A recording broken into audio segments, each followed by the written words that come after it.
جی محترم زاہد خان صاحب، خدا کے نبی، خدا کے دل، آج کے دور کے نئے آدم اور مسیح الزماں، ہم آپ کا آج کے سوال و جواب کی نشست میں اپنے پروگرام سچے لمحات خدا کے ساتھ میں استقبال کرتے ہیں، آپ کا خیر مقدم کرتے ہیں۔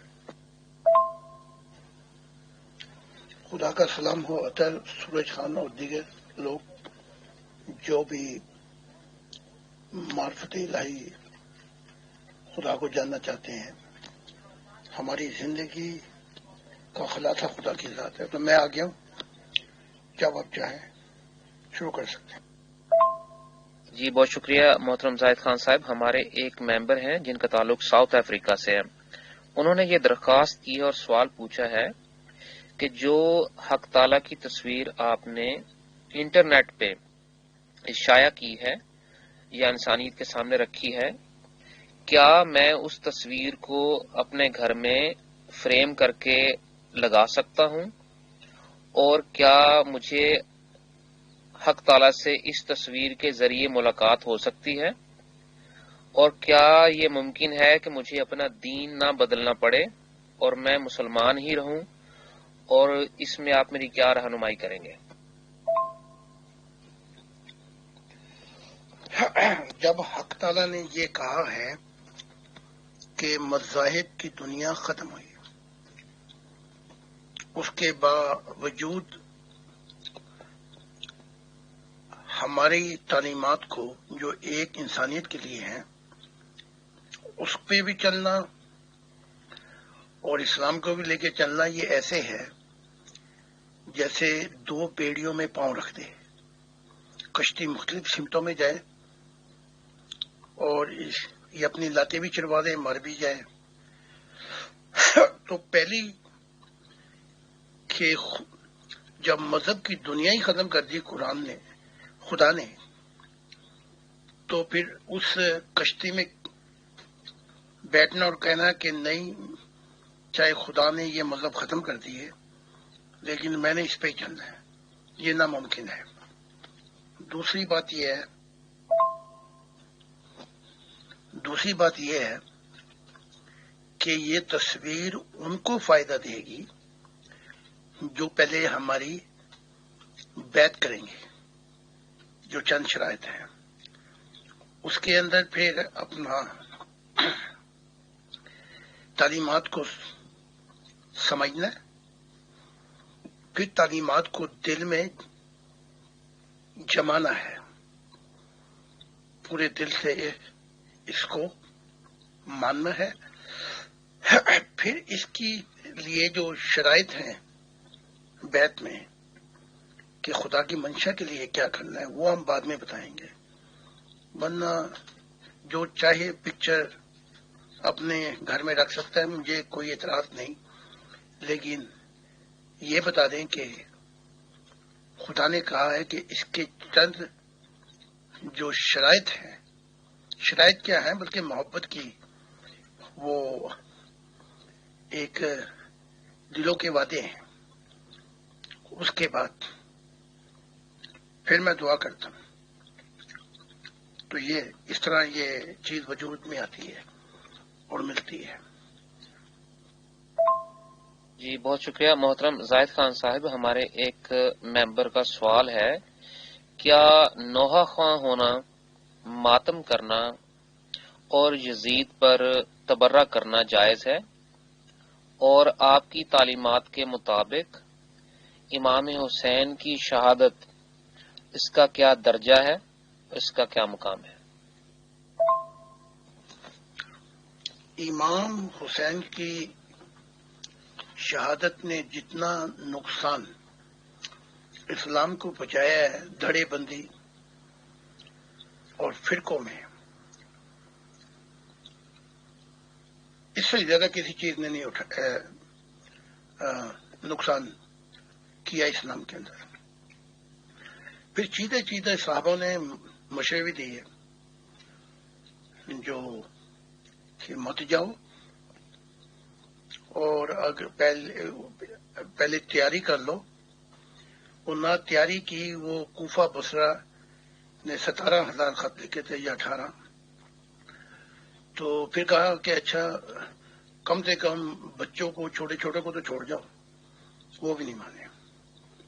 پھر اپنے بھائیوں کو بھی ساتھ لیا، جیسے عباس کے تھے بیٹے اور ان کو بھی لیا، اور کوفہ اور بصرہ کے بھروسے پہ وہاں چلتی ہے.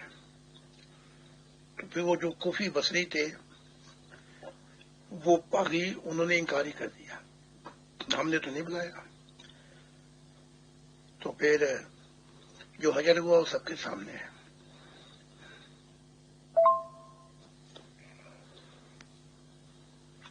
امام حسین نے اپنے آپ کو شہادت کے لیے تیار نہیں کیا تھا. امام حسین نے 3 چیزیں رکھی تھیں.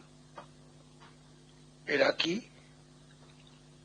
جو یزید کی فوج تھی بھیجی تھی، یا تو مجھے یزید کے پاس بھیج دو، میں اس سے خود معاملات طے کر لوں گا، اور یا مجھے سرحدوں پہ بھیج دو تاکہ فوجی بن کے میں بھی یہ قبرص ترکی وغیرہ ان کی جنگوں میں شریک ہوں، اور یا مجھے واپس بھیج دو تاکہ میں آرام سے اپنی زندگی گزاروں. روزہ حضور.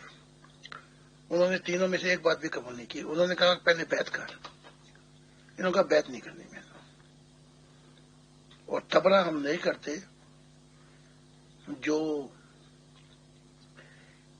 ایسی تبرہ کرتے ہیں ان کا اپنا بھی نقصان ہو جاتا ہے. روح پر لانتے مالتے ہم نہیں بھیجتے کسی پر. جو بدی کرتا ہے اس کا نقصان اس کو خود ہی ہو جاتا ہے.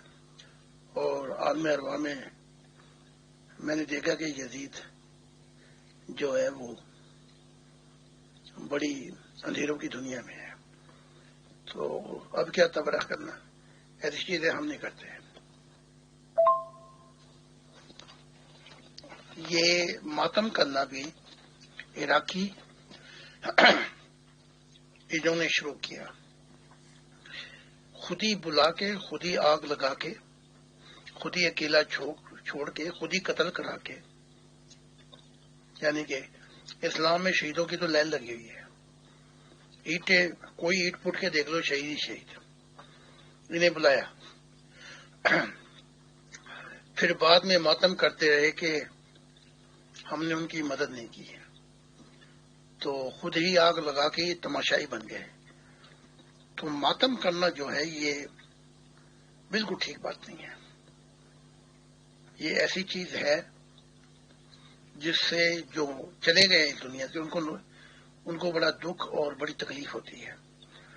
میں حضرت علی سے مل چکا ہوں اور حسن حسین سے بھی مل چکا ہوں. وہ بالکل ہی نہیں پسند کرتے ماتم کرنا اور نہ تبرہ کرنا. وہ کہتے ہیں وہ تو جو انہوں نے کیا وہ انہوں نے دیکھ لیا آگے، وہ تو خود ہی جل رہے ہیں تکلیفوں کے اندر، مصیبتوں کے اندر، تو اپنے انجام کو پہنچ گئے. جی بہت شکریہ محترم زاہد خان صاحب. یہ ماہ محرم کے حوالے سے بہت سارے سوالات آ رہے ہیں. تو ایک محترم نے یہ سوال کیا ہے کہ نہج البلاغہ اور بہت ساری اہل تشیع افراد کی جو بکس ہیں ان کے مطابق اہل بیت کے اور امام حسین کے جو 7 لوگ تھے جن پر یہ مظالم ہوئے، انہوں نے بھی ماتم کیا اور انہوں نے بھی دوران ان تمام مظالم کے دوران یزید پر ان کے ساتھیوں پر تبرہ کیا. تو انہوں نے ان مظالم کے دوران ہی ایک رسم شروع کر دی اور یہ چلتی آ رہی ہے. تو آپ روحانی اعتبار سے اور اپنی روحانی نگاہ سے اگر آپ دیکھیں تو کیا یہ واقعی میں ایسا ہوا ہے یا یہ صرف گل افشانی ہے جو بعد میں لوگوں نے خود کتابوں میں ایڈ کی؟ محمد عربی نے اپنی زندگی میں کئی بار حدیثوں میں کہا، بلکہ اپنی موت کی وقت بھی، کہ چیخنا، چلانا، کپڑے پہننا، ماتم نہیں کرنا. ہم دعا کر سکتے ہیں، لیکن آپ کی وفات پر عائشہ نے ماتم شروع کر دیا، کپڑے پھاڑ دیے، بال نوچ لیے. تو اسی طرح کربلا کے اندر غلو تو نہیں ہے، وہ کہتے تو صحیح ہے، وہ چیخے چلائے ماتم کیا، تو لیکن ایسے چھڑیاں نہیں ماری جیسے یہ مارتے ہیں. لیکن اس غلط رسم کو جب محمد عربی نے یہ کہہ کے کہ یہ ہرگز نہیں کرنا، تو پھر صحابی کون ہوتے ہیں؟ یہ غلط کام ہوا ہے، اور ہمیں ایسی باتیں چھوڑ دینی چاہیے جن کو کل یعنی موت کے بعد چھوڑنا پڑے، کیونکہ آپ روح کی دنیا میں سخت ناپسندیدگی کی نگاہ سے دیکھتے ہیں. فرشتے بھی، حضرت علی تو ویسے ہی کہتے ہیں کہ یہ بہت بڑی حسن اور حسین نے غلطیاں کی ہیں بہت بڑی، وہ تو بالکل صاف صاف کہتے ہیں روح کی دنیا میں. تو یہ ہے. بہت شکریہ محترم زاہد خان صاحب. یہ ہمارے اس پروگرام کا آخری سوال ہے. ایک محترم کا یہ ہمارا پروگرام سن رہے ہیں اس وقت، وہ فرماتے ہیں کہ کیا نبی محمد صاحب کے اہل میں سے یا امام حسین کے جو اہل تھے ان کے اپنے سمیت، کیا ان کی اتنی روحانی حصیں نہیں کھل چکی تھیں کہ انہیں گائیڈنس دی جا سکے، انہیں بتایا گیا ہو کہ آپ اس طرف نہ جائیں، اس میں آپ کی جان کو خطرہ ہے اور اس میں اسلام کا نقصان ہے؟ تو کیا انہیں اس طرح کی رہنمائی دی گئی تھی، یا یہ کیا معاملات ہوئے تھے روحانی سطح پہ؟ اگر روحانی حصے کھلی ہوتی تو اتنا بڑا نقصان نہ ہوتا. لیکن پھر بھی چدہ صحابی، یعنی کہ ان میں سے ایک دو ایسے ہیں جنہوں نے خواب دیکھے اور بتایا کہ یہ اچھا قدم نہیں ہے، نقصان ہو جائے گا.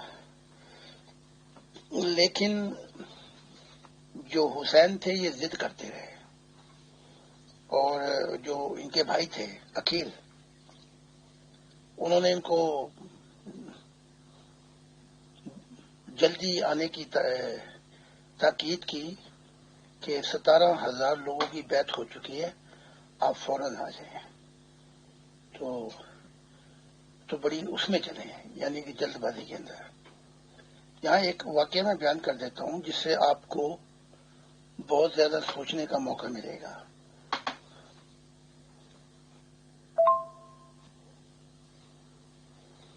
جنگ احد کے موقع پر محمد عربی نے ایک خواب دیکھی کہ گائیں ذبح کی جا رہی ہے. تو گائیں جو تھی مراد اسلام ہے. تو جو چیدہ صحابی تھے جیسے حضرت علی اور کچھ اور لوگ، ابو بکر، انہوں نے تعبیر یہ کی کہ ہم باہر جا کے نہ لڑیں اور مدینے میں رہ کر ہی ان کو آنے دیں اور حملہ آور ہونے دیں. تو بہت سے صحابوں نے ضد کی، ہٹ درمی کی، کہا کہ نہیں، پچھلی بدر کی جنگ میں ہمیں جوڑ دکھانے کا موقع نہ ملا.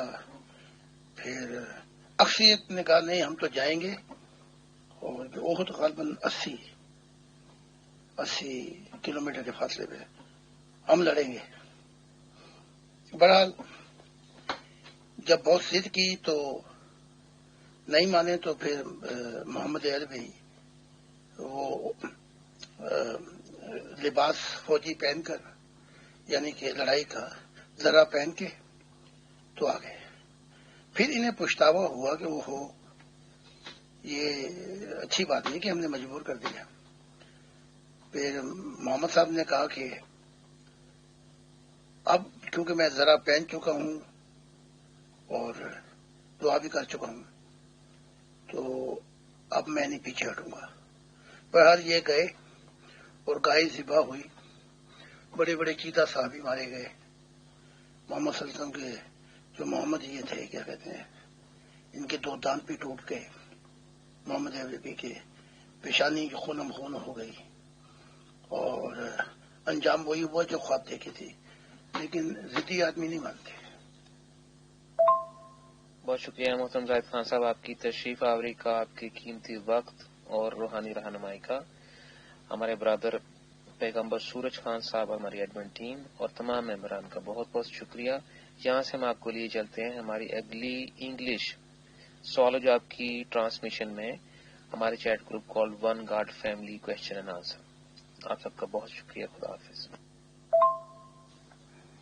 آپ کا بھی، نبی سورج صاحب کا بھی، اور وہ لوگ جو خدا کی تلاش میں پیاسے ہیں اور بھوکے ہیں معرفت الہی کے، ان کا بھی بہت شکریہ۔